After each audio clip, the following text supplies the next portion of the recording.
Welcome to Bookish Mind, Season 3.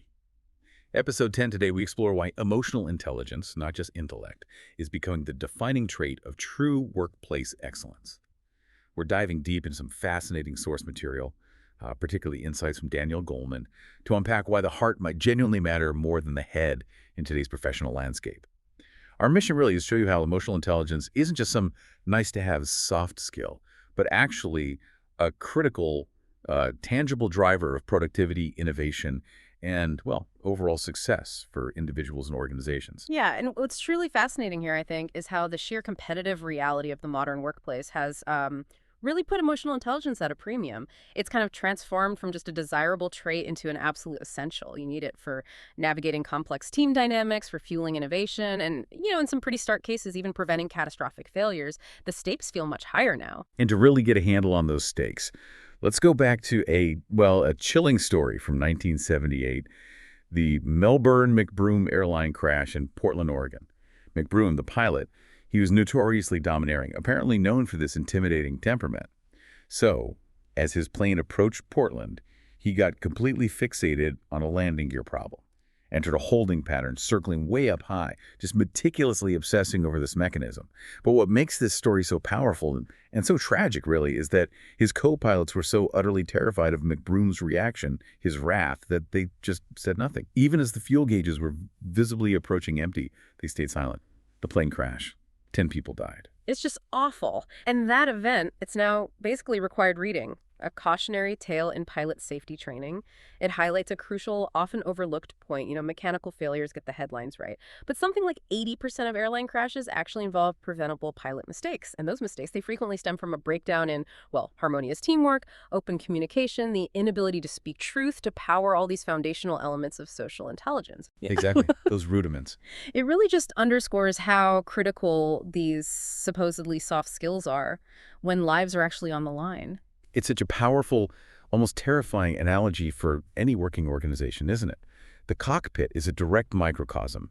Without that immediate dramatic feedback of a crash, these emotional deficiencies can often go unnoticed, right? But they come at a significant silent cost. We're talking decreased productivity, missed deadlines, costly mistakes and mishaps, and that quiet drain of talented people leaving for places that feel better to work at. Companies, you could say, can crash and burn in their own way, just, on a slower, less visible fuse. How do organizations even start to see these silent costs before it gets critical? That's a really good question because this idea of emotional intelligence as a cost-effective business necessity is, relatively speaking, pretty new. There was an older study back in the 1970s that revealed many executives felt their work specifically demanded their heads but not their hearts. They actually feared empathy would somehow conflict with organizational goals. Some genuinely thought sensing employees' feelings was absurd, even claiming it would be, quote, impossible to deal with people. Wow.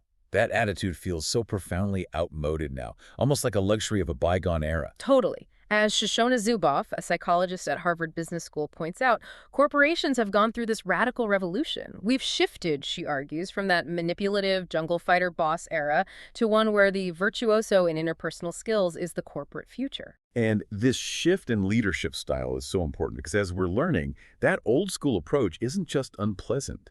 It actively hurts performance. Think about how stress, which is often a direct result of those poor emotional environments, literally impacts our brains. When we're emotionally upset, we actually can't remember properly, attend, learn, or make clear decisions. Stress literally makes people, well, dumber in the moment. Now, flip that. Imagine the benefits of being genuinely attuned to others' feelings, handling disagreements constructively before they blow up, or getting into those super productive flow states while you work. True leadership isn't domination. It's the art of persuading people toward a common goal, making them want to follow. So if real leadership is about persuasion, not just ordering people around, and understanding feelings is key to that, then it leads us straight into a crucial area where this emotional skill is tested every single day. Giving and receiving feedback. Constructive criticism. Get this. There was a seasoned engineer who presented his team's software work to a vice president. The team had poured long, hard days into this project, genuinely proud of what they'd done. But as the engineer finished, the VP turns to him with this really cutting remark. How long you been out of graduate school? These specifications are ridiculous. They have no chance of getting past my desk. The engineer was just utterly demoralized, silent for the rest of the meeting. He's so crushed by that one interaction, he actually considered leaving the company, even though he previously loved his job there. And what's truly astonishing about that story, really, is the VP apparently had no idea his throwaway line had landed with such devastating force. He actually thought the plan had promised but needed more work. He hadn't meant to just trash it completely. He just hadn't realized how poorly he'd communicated or that he'd hurt someone so deeply. It just illustrates this fundamental, universal problem. Cool. Criticism, feedback, whatever you call it. It's the lifeblood of an organization, right? It tells people how they're doing, what needs to change. Yet it's so often dreaded and just badly done. It's like in a marriage, isn't it? The way criticism is delivered completely dictates workplace satisfaction and productivity. A blanket, angry, or sarcastic, "You're screwing up," with no context, no room to respond. That's the absolute worst way to motivate someone. It just shows a profound ignorance of the emotional fallout, crushes morale, triggers defensiveness instead of, actual improvement. Exactly. There was a survey of managers who admitted to blowing up at employees, and the reactions they got were uncannily similar to marital fights. Defensiveness, making excuses, evasion, or just shutting down, completely stonewalling. This can spiral pretty quickly into a business divorce, people quitting or getting fired. In fact, one study of managers and white-collar workers pointed to inept criticism as a primary reason for conflict, even ranking ahead of mistrust or disputes over power and pay. And an experiment at Rensselaer Polytechnic Institute showed that personally attacking criticism, with comments like lack of talent, made people tense, angry, unwilling to collaborate. It severely damaged morale and how capable they felt.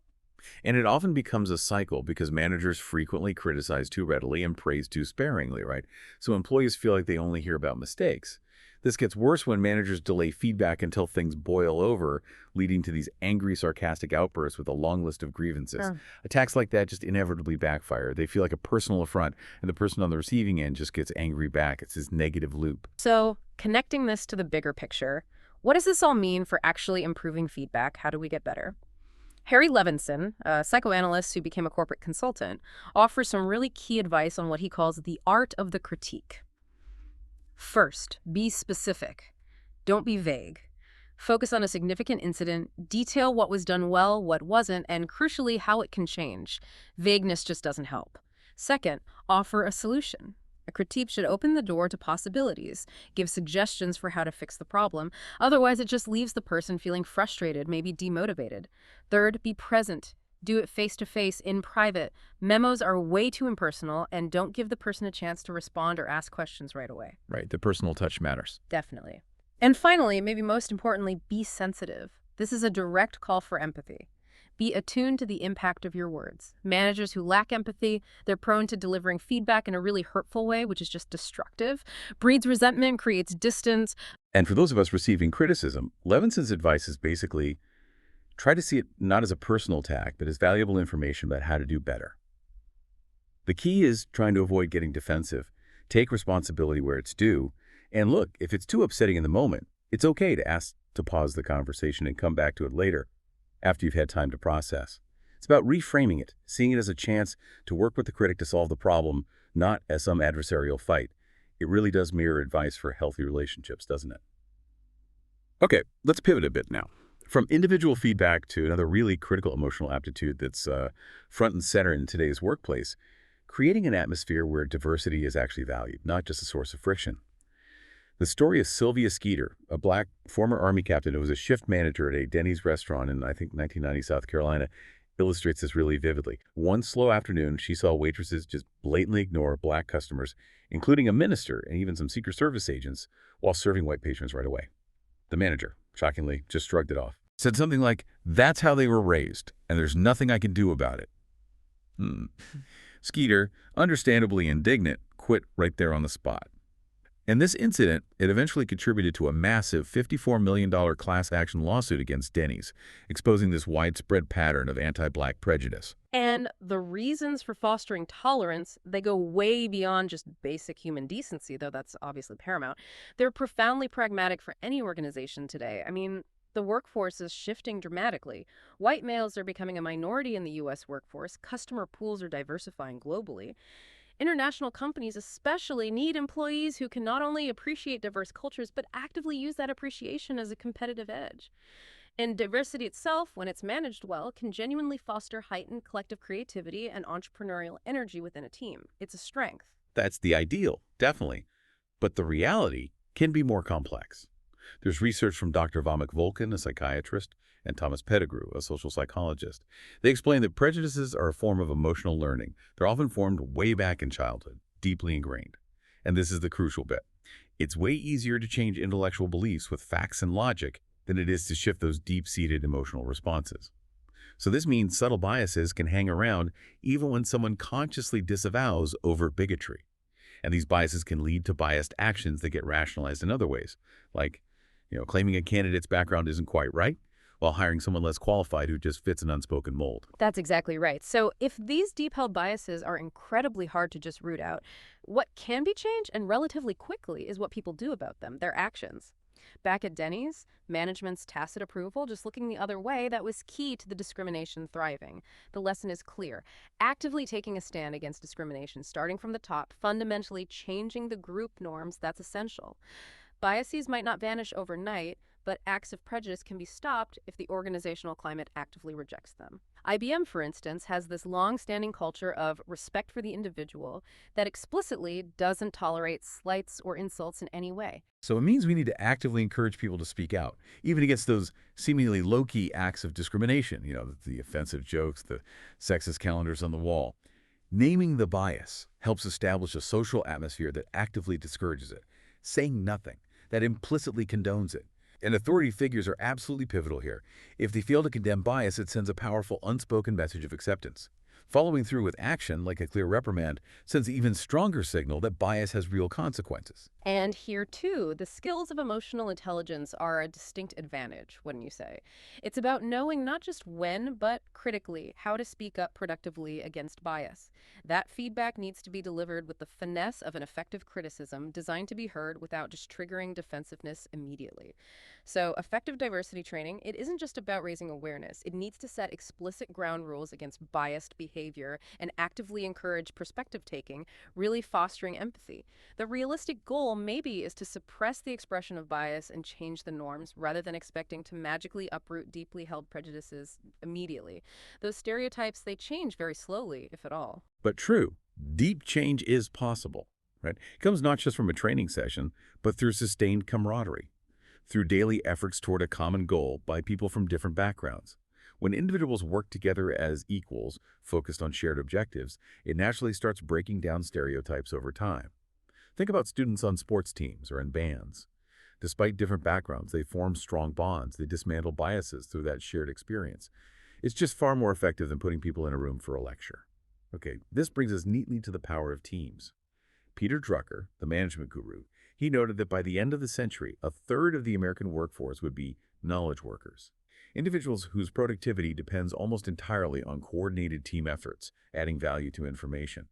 Teams are fast becoming the main work unit, which makes emotional intelligence those very skills that help people harmonize an increasingly valued, maybe even indispensable, workplace asset. Absolutely. Whenever people get together to collaborate, whether it's a short meeting or a long-term project, they create what you could call a group IQ, the sum total of their combined talents and skills.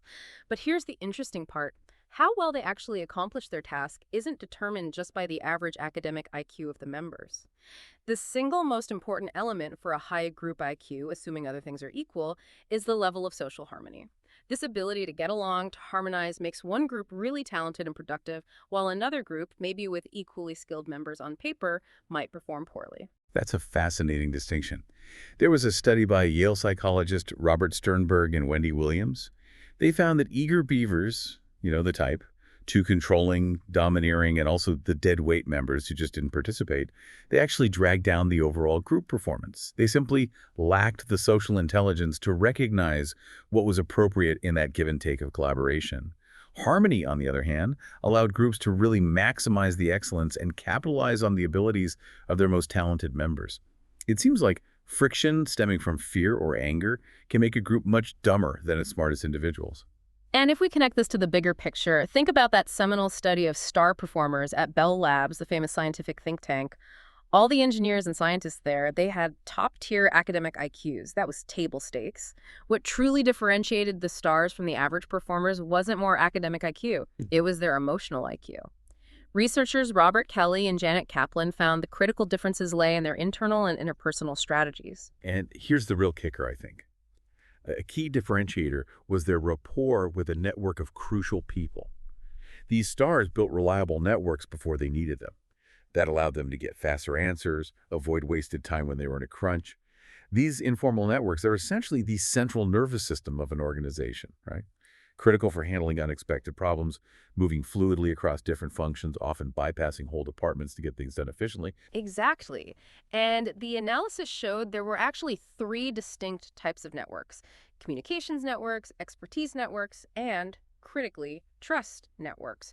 Now, technical excellence might get you onto the expertise network, sure, but being seen as trustworthy, someone you can share secrets, doubts, vulnerabilities with, that's a completely different skill set. And there's virtually no relationship between the two. You might have petty tyrants, for example, who are technical experts but score really low on trust, which profoundly undermines their ability to manage effectively.